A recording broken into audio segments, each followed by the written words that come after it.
Right, hello everybody. Welcome to today's podcast. We're going to be looking at the trading week ahead for the 5th to the 9th of October 2020.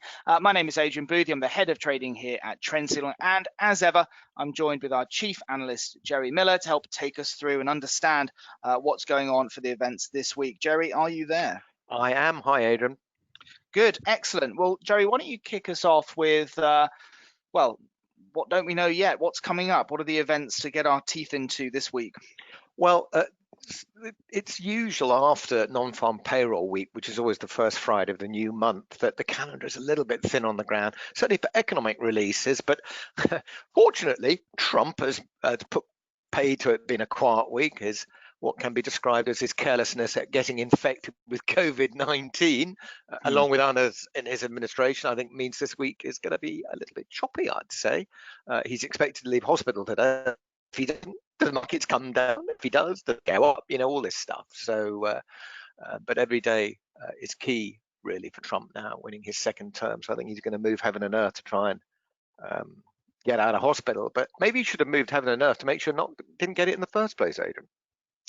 Yeah, but he didn't. It wasn't that important, though, was it? Let's face it. No, it's just Wu flu. It's China flu. It's fine. China flu, China virus. Yeah. But it has introduced.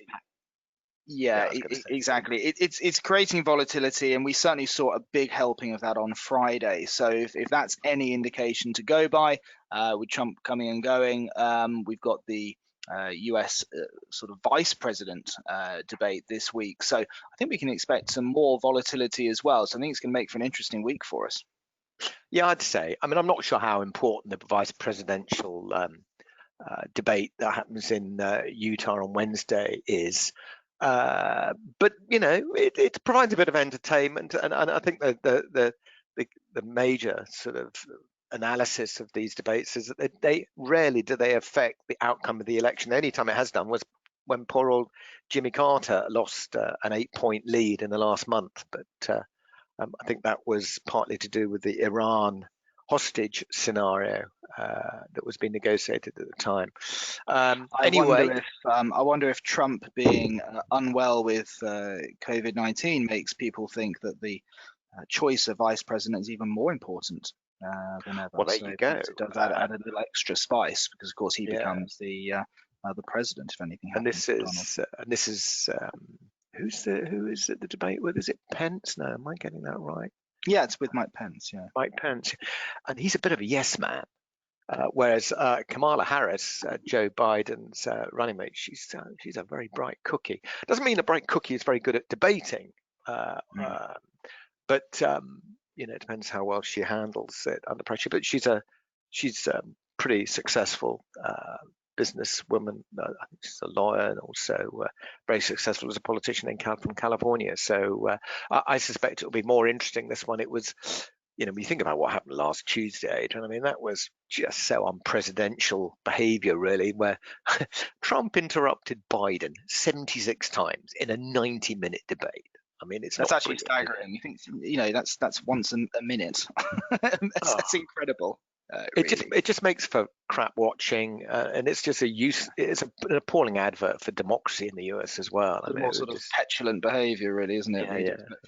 Well, anyway, let's get on to the economics before we upset any Trump supporters, and let's just see what's happening then this week. Let me just bring the calendar up, and to be fair, Biden also did a bit of interrupting as well, so let's balance it up, but not 76 times. That's all I'd say. No, well, it'd be hard pressed to. But okay, Monday. What's going on today? So we got first of all, bank holiday. It's this golden week. China had a couple of days off at the end of last week, and they've got the first 3 days off this week, Monday to Wednesday, and that's in celebration of National Day, where it's the founding of the People's Republic of China.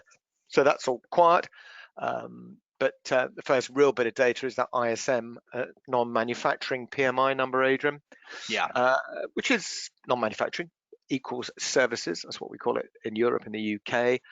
Anything above 50 is what we're looking for, and there's a slight dip forecast from 56.9 to 56.3, but it's still pretty strong. So I'd say the recovery if it does come out at that, is well on track, I'd say. So it's pretty good. So it's a continued expansion, but at a slightly slower rate, is what's being forecast. But anything above 50 is positive. But that's if it comes out there at 56.3. That's what we're all about.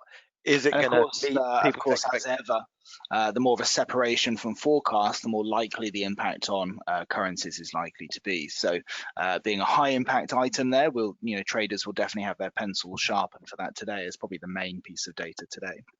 It could impact the dollar and equities, but as always, I suspect Trump triumphantly driving away from hospital back to the White House will completely dominate it. I mean, that's if he does. I think he's mad. I think if he, you're not supposed to be driving around doing what he's doing. This doctor's got to tell him to stay put.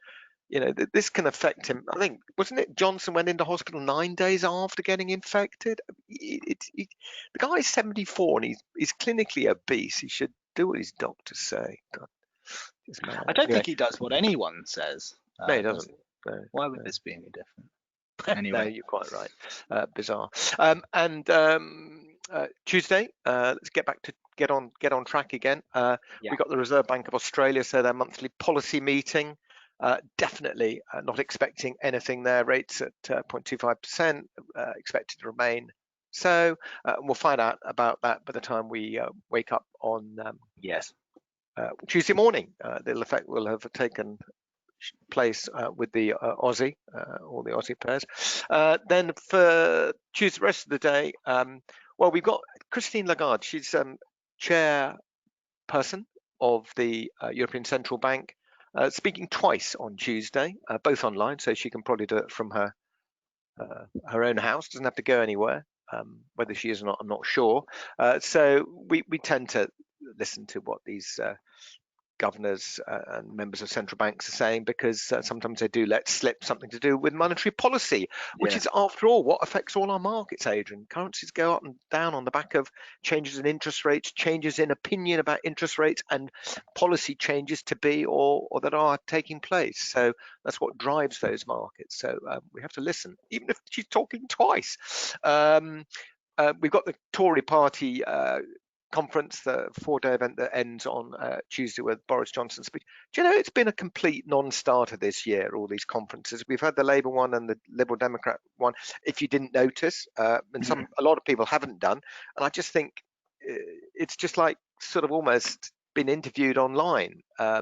It just doesn't seem to gather all the sort of thoughts together, and they're not really achieving anything. I'm surprised they didn't just cancel them, to be honest, but there we go.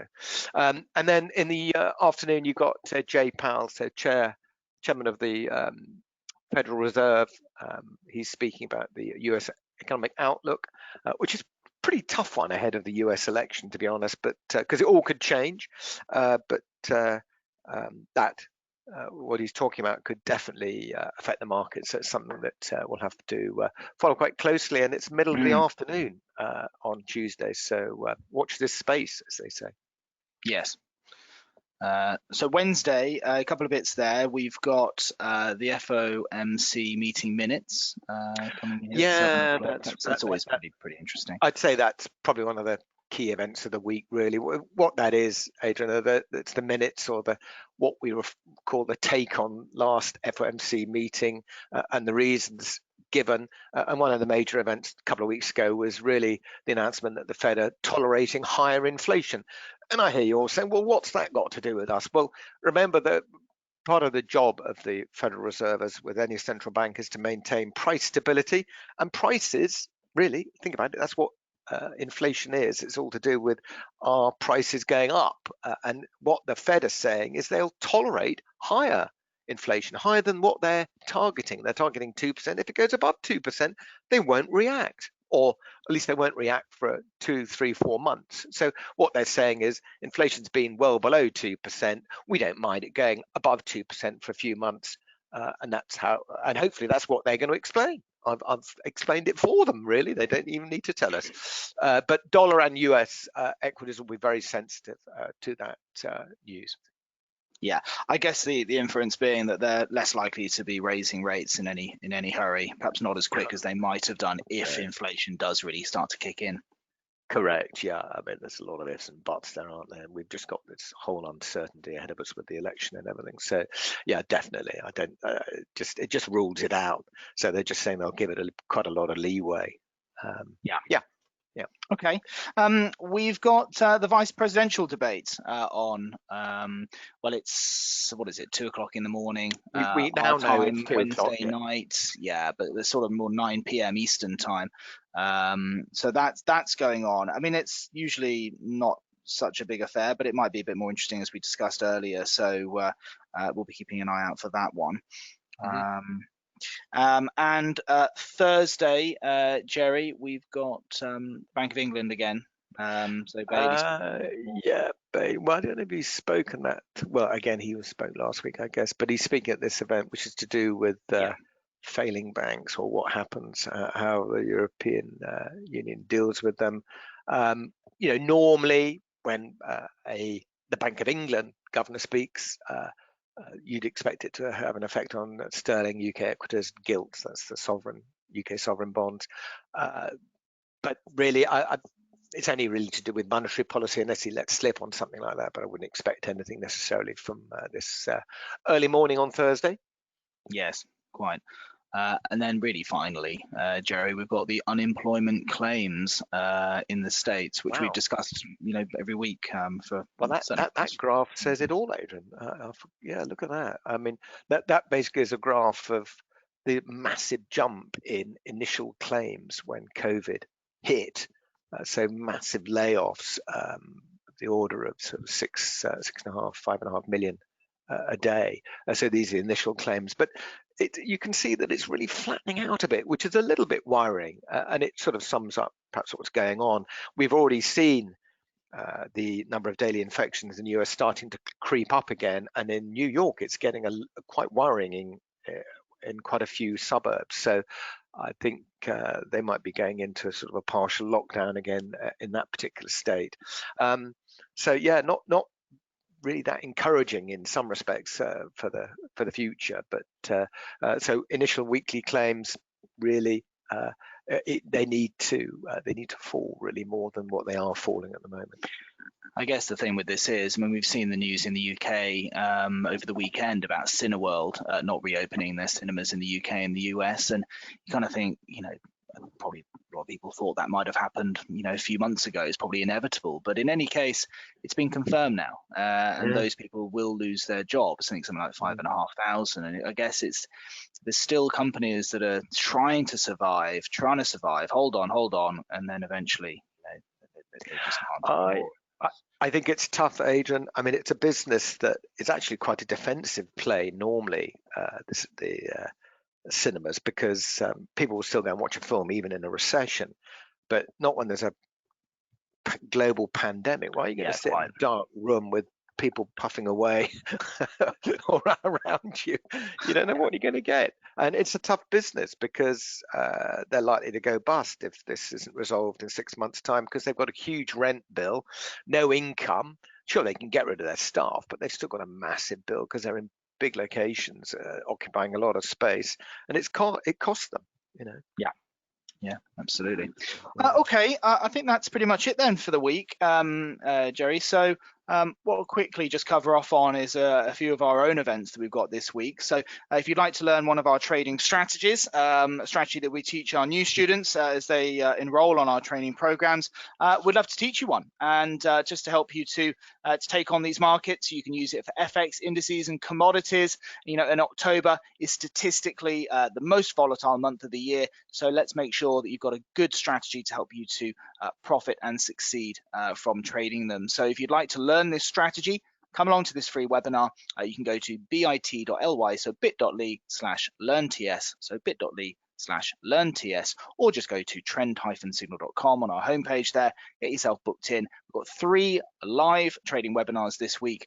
You can come in and we'll teach you on 3 simple steps for identifying high probability trading opportunities. But that's it. Otherwise, everybody, have a wonderful week's trading, and we'll look forward to catching up with you next Monday. Bye-bye for now.